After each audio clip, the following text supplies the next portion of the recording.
My boss was on his knees, just completely undone. He was stammering, begging me to turn the camera off. His face, usually so smug and cruel, was pale. You could see little beads of sweat on his expensive suit. Not even an hour before at this huge company awards dinner, he'd looked my wife Sarah right in the eyes and said I was nothing more than a well-behaved dog on a leash. He acted like he was a king, like he was untouchable. He didn't know that for 6 months I had been building his cage. This is what happens when you try to humiliate a man in front of his family. To get how we ended up there, you have to know who I was before. My name's Mark. For 8 years, I was the senior project manager at this big marketing firm. High pressure, you know? But I was good at it. I'm a details guy. Meticulous. The kind of person who's early, stays late, and just believes in hard work.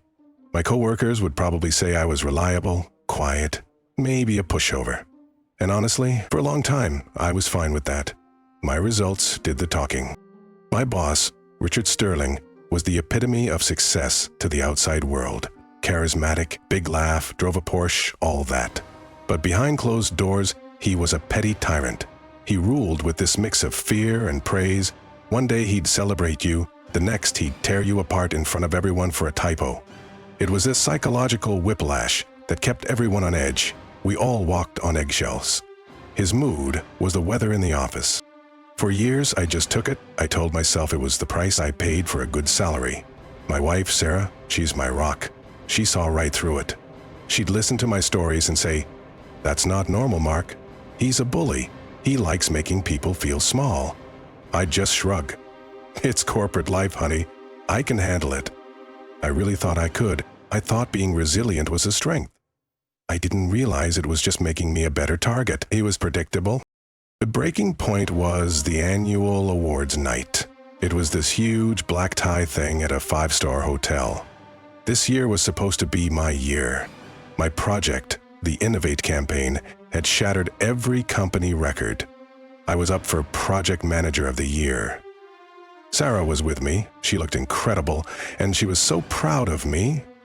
Everything was going great. Then Richard gets on stage to give out the awards. He starts talking about my campaign. This project required absolute dedication, he boomed. Unwavering loyalty. He paused and his eyes found our table. Found me. A slow, ugly smile spread across his face. And nobody is more loyal than Mark. I felt this swell of pride. Sarah squeezed my hand. But then his tone shifted.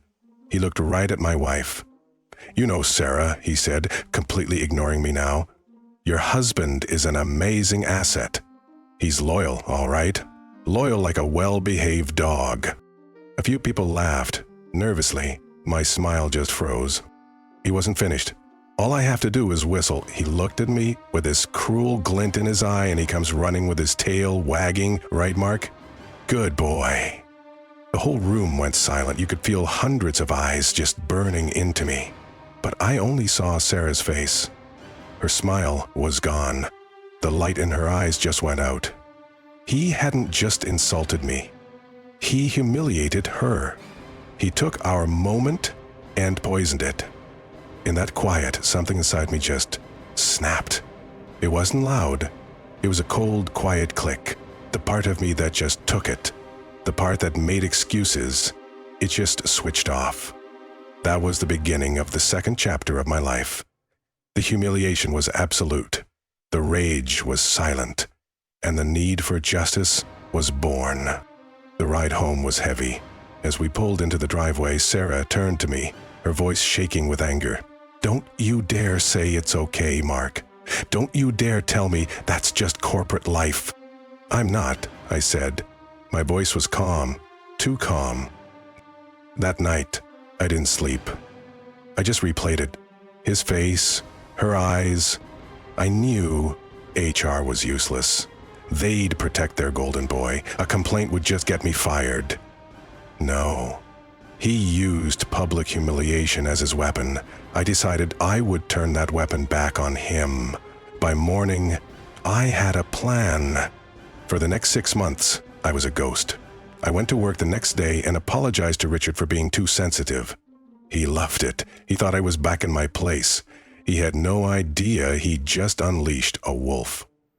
By day, I was his best employee. By night, I was auditing his entire life. His weakness was his ego. He thought he was too smart to get caught. First, his expenses. I cross-referenced everything. His reports, his credit card, his calendar. The lies were obvious. Dinners for 6 where only 2 went. Expensive wine for clients who were sober. Receipts from restaurants on dates he was flying. I put it all in a spreadsheet. Over $50,000 in fraud. That was folder 1. Next, his deals. He'd promise clients anything to get a signature, then dump the impossible mess on my team and blame us when it failed. So I started a new habit. After every meeting, I'd send a polite follow-up email. "Hi, Richard. Just to confirm, you've approved this impossible deadline." He was too arrogant to read them. He'd just reply, "Confirmed." I saved every single one. That was folder 2.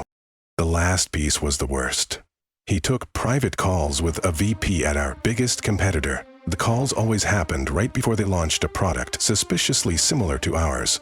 I couldn't prove what was said, but I could prove the pattern. That was folder 3. My arsenal was ready. All I needed was the battlefield, and he handed it to me. He loved my idea for a behind-the-scenes documentary about his leadership. He fell for it completely. The trap was set. Launch day. An hour before the board meeting, I knocked on his door. "Richard, the crew is ready for your pre-interview." "Excellent, Mark," he boomed, sitting behind his desk like a king. The little red light on the camera went on. It was time. I started easy. "What does leadership mean to you?" He gave his usual empty answers about synergy. He was relaxed.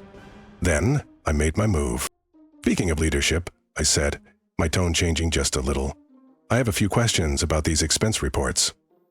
I slid folder 1 across his desk. His smile twitched. "What's this?" "Mark, we're on camera." "I know," I said. "Open it." He saw the spreadsheet. The color just drained from his face. "This is a misunderstanding," he stammered. "Is it?" I slid folder 2 over. "Here are 17 contracts you knowingly committed fraud on." His jaw went slack. "Turn the camera off," he hissed. "I don't think so," I said. "We haven't gotten to the best part yet." I pulled out the 3rd folder. "The board might find it interesting that you have a weekly call with our biggest competitor." That was it. He just slumped in his chair. He was ruined. "What do you want, Mark?" he whispered. "I want you to apologize," I said, and pulled out my phone. I hit FaceTime. Sarah's face appeared. I propped the phone on the desk. "Go on, Richard. Tell my wife you're sorry." He looked at the phone, at me, at the camera's red light. He slid off his chair and onto his knees, a pathetic slump. "Sarah," he croaked. I am so sorry for what I said, for everything." Then he looked at me, his eyes pleading. "Mark, please, don't do this. I lose everything. Please, I'm begging you. Turn off the camera." There it was, him, on his knees, begging. I let him grovel. I let the camera roll, capturing every second of it. Finally, I nodded to the cameraman. "I think we have everything we need." I looked down at him. "The dog is off his leash now, Richard." I gave him my terms. He would walk into the boardroom and resign for personal reasons. He would recommend me as his replacement. If he didn't, the video and all 3 folders would go to the board, our clients, and the press. He just nodded, a broken man. He did exactly as he was told. Richard Sterling just vanished. The footage became my insurance policy, locked away. Its existence was all the power I needed. I took the job, and I spent months cleaning up his mess, changing the toxic culture he built. The fear was replaced with respect. But the real win wasn't the corner office. It was my relationship with Sarah. She saw me stand up for our dignity. The memory of his insult, once so sharp, was drowned out by the memory of him on his knees. He didn't define my power. That sound of him begging was louder than any insult. In the end, it was never really about revenge. It was about justice. It was about taking back the respect a bully tried to steal from me in front of the person I loved most.